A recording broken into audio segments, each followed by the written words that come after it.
E aí, meu amigo fanático, seja bem-vindo novamente para conferir as nossas notícias relevantes e sem sensacionalismo. No vídeo de hoje vamos falar sobre os 13 casos de Covid-19 que foram encontrados entre jogadores e funcionários do Timão. Você sabia que o pai do atacante Jô foi ponta direita do Timão, e que antes de Jô, a família Silva apostava no talento de seu irmão mais velho? Vamos acompanhar uma história digna de um roteiro de filme. Vamos falar também sobre o protesto organizado pela Gaviões da Fiel, que tem discurso polêmico sobre os próximos anos do Timão e seus administradores. Tudo isso e muito mais, fanático. Você também pode conferir essas notícias no nosso site oficial. O link para o site vai estar na descrição desse vídeo. Sem mais delongas, se inscreva no canal e bora para o vídeo. Eu, como sou um corintiano fanático, louco e alucinado, estou muito feliz e confiante com o retorno de Jô ao Parque São Jorge. Porém, não posso negar que o meu lado racional me deixa cada vez mais preocupado com o cenário atual do nosso todo-poderoso das galáxias. A chegada do atacante Jô chegou como um copo de água no deserto para a maioria dos torcedores, mas para a diretoria foi muito além disso. Com mais de 3 meses fora de campo, o torcedor do Timão precisou conviver com diversas notícias negativas sobre o alvinegro paulista. Além disso, a paralisação do futebol e falta de notícias acabou evidenciando todos os problemas do alvinegro paulista. Dessa forma, podemos dizer que nós torcedores realmente precisávamos de uma notícia como essa. Por outro lado, eu preferiria ouvir que a Arena Corinthians e os salários dos jogadores estão em dia. O retorno de Jô ao Corinthians acabou sendo algo realmente épico, pela nossa carência de boas notícias, pelo fato de Jô ser um cara que tem uma história digna de um roteiro de filme. Nascido na zona leste de São Paulo, filho da dona Tânia e do ex-ponta-direita do Timão no fim dos anos 60, Dário Silva. Porém, aquela época o futebol não pagava bem, como todos sabem, e para conseguir sustentar sua família, seu Dário precisou abandonar o futebol e se dedicar à profissão de taxista. A princípio, a família depositava suas esperanças no irmão mais velho de Jô. Jean chegou a assinar contrato com o Timão. Mas em agosto de 2002, um grave acidente de carro interrompeu a carreira do jovem. Uma tragédia que fez com que Jô, que na época tinha 15 anos, se isolasse de todos. Mas o que ninguém da família Silva imaginava era que isso serviria como combustível para o jovem que, em meio a tanto sofrimento, fez uma promessa para seus pais. O Jô falava: "Não, pai, pode deixar que eu vou fazer de tudo para vocês terem a mesma esperança que vocês tinham no Jean." Lembra, emocionado, o pai do jogador. Revelou dona Tânia em matéria produzida pelo Globoesporte.com. E foi a partir desse momento que o sonho do jovem garoto criado na Sapopemba, em São Paulo, João Alves de Assis Silva, conhecido como Jô, começou a tomar forma. Em julho de 2003, Jô se consagrava como o jogador mais jovem a vestir o manto alvinegro.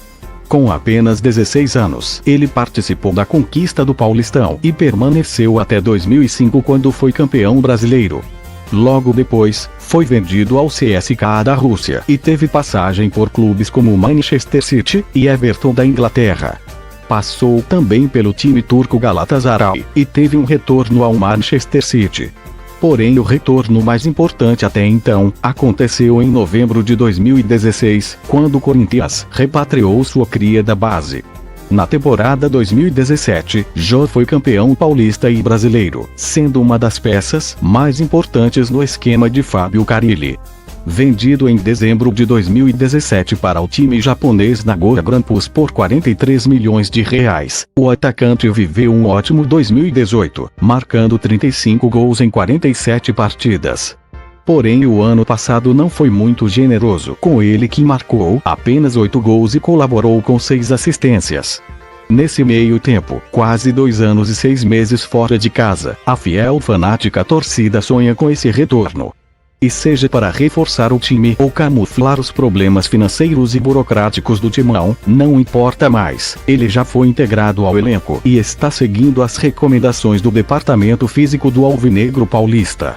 Enfim, com seu retorno decretado e com contrato até 2023.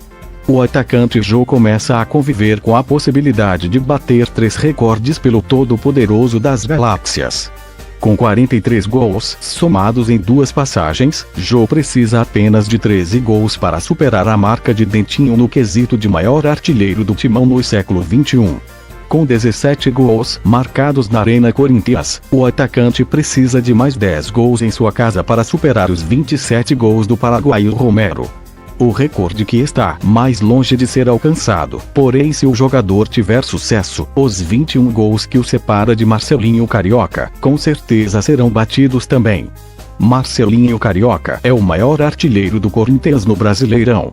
E o maior artilheiro estrangeiro do Timão no século XXI foi o atacante responsável pelo gol do nosso título de bicampeão mundial.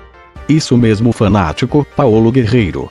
Sendo assim, basta aguardar e torcer para que o meu lado corintiano fanático, louco e alucinado seja retribuído com todos esses recordes batidos e uma passagem digna do atacante Jô, como ídolo da fiel fanática torcida.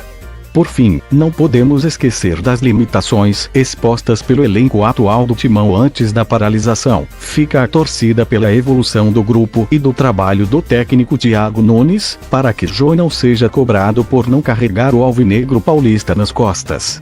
Portanto, seja bem-vindo nosso querido fanático Jô. E se você curtiu toda essa história, já deixa o seu like aqui que ele é muito importante para nós, e não fique de fora, faça parte desse bando de loucos se inscrevendo no canal e ativando o sininho para não perder nenhuma das nossas notícias diárias. Sem mais enrolação, bora para a sequência. 8 jogadores e 5 membros da comissão técnica e de outros setores do Timão foram diagnosticados com coronavírus. Todos eles são assintomáticos. A informação foi divulgada na noite deste sábado pelo Alvinegro Paulista, que anunciou a retomada das atividades no CT Joaquim Grava a partir da próxima segunda-feira. Para isso, serão tomadas medidas preventivas ao novo coronavírus, com base no protocolo definido junto à Federação Paulista de Futebol. No total, 190 exames foram realizados pelo clube entre quinta e sexta-feira. Os infectados pelo novo coronavírus ficarão afastados das atividades do centro de treinamento por 10 dias e, então, serão submetidos a novos exames. Recém-contratado, Jô ainda não foi testado. Ele passará por exames nos próximos dias e, se não estiver infectado, será integrado ao elenco na sequência. O Timão preservou a identidade dos infectados. O único nome mencionado na nota oficial do clube foi um massagista Raimundo Será, que apresentou sintomas da doença e foi hospitalizado. Ele já apresentou melhora, mas, como pertencente ao grupo de risco estabelecido pela Organização Mundial da Saúde, será preservado das atividades. O mesmo acontecerá com todos os funcionários acima de 60 anos. A partir de terça-feira, os atletas começarão a bateria de avaliações físicas, testes bioquímicos e fisiológicos para o retorno às atividades. Os treinos com bola só estão permitidos a partir de julho. O Todo-Poderoso das Galáxias listou algumas das medidas tomadas para evitar a propagação do novo coronavírus, tais como não utilização de vestiários, distribuição de equipamento de proteção individual (EPI) para todos os funcionários nas dependências do CT, incluindo atletas, exceto durante atividades físicas. Instalação de pontos de higienização com álcool espalhados. Divisão de grupos fixos. Realização de atividades ao ar livre no campo. Designação de fisioterapeutas aos mesmos grupos de atletas para não haver variação de contato. Não serão servidas refeições no centro de treinamento para diminuir o risco de compartilhamento de objetos. Os treinos não poderão ser acompanhados pelos profissionais de imprensa. Não há previsão para a retomada do Campeonato Paulista. Faltando 2 rodadas para o término da primeira fase, o Timão está na 3ª colocação do grupo D, com chances remotas de avançar ao mata-mata. O Timão está 5 pontos atrás do Guarani, 2º colocado, e já não consegue mais alcançar o líder Bragantino. Quero saber de você, fanático, você acredita que o Timão ainda pode se classificar para a próxima fase do Paulistão, e quem sabe até mesmo buscar o título? Não gosto de me iludir, porém o verdadeiro rei dos clássicos voltou.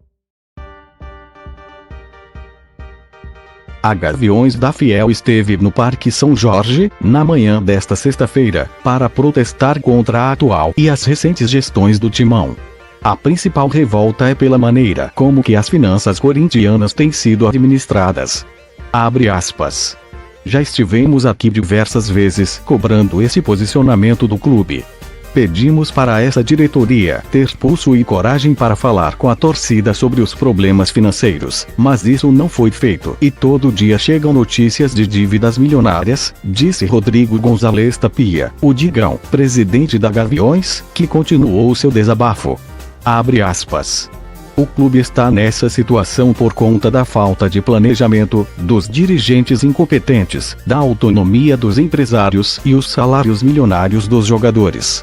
As conquistas dos últimos anos empurraram os problemas para debaixo do tapete, só que depois de tanta sujeira, ficou difícil esconder tudo isso. Agora será necessário focar no pagamento das dívidas, e a torcida vai ter que entender isso, continuou. Abre aspas. A preocupação é tão grande, que Digão deu um recado importante e polêmico após o protesto desta sexta-feira. A Gaviões da Fiel vai apoiar uma gestão que se concentre em pagar as contas e que não tenha títulos em campo como prioridade. As eleições no clube estão agendadas para 28 de novembro. Entre as faixas que marcaram o protesto desta sexta-feira, uma delas apontava para Mário Gobi, Roberto de Andrade e André Sanches como responsáveis pelo crescimento espantoso das dívidas alvinegras. A Gazeta Esportiva, aliás, publicou um levantamento que apresenta como os problemas financeiros do clube se movimentaram sob a tutela do trio. Desde o fim de 2007, o Timão não teve nenhum outro presidente além destes três, todos oriundos da mesma chapa: Renovação e Transparência. Porém, Mário Gobi estuda lançar nova candidatura, desta vez como oposição, para voltar ao cargo que ocupou de 2012 a 2015. Em caso de sucesso na empreitada, o alvinegro paulista repetiria, de novo, um nome no comando por mais 3 anos, pois Andrés encerra seu segundo mandato no fim de 2020. Em nota oficial, pouco após o protesto, a Gaviões, mesmo sem citar o nome de Gobi, deixou claro que não deve apoiar o ex-presidente, mesmo que Gobi se coloque como opositor e a favor do enxugamento das contas corintianas. Comente aí, amigo fanático, se você está de acordo com a postura da Gaviões. Eu gosto da ideia e espero que isso tenha sido feito realmente por motivações ideológicas e não políticas.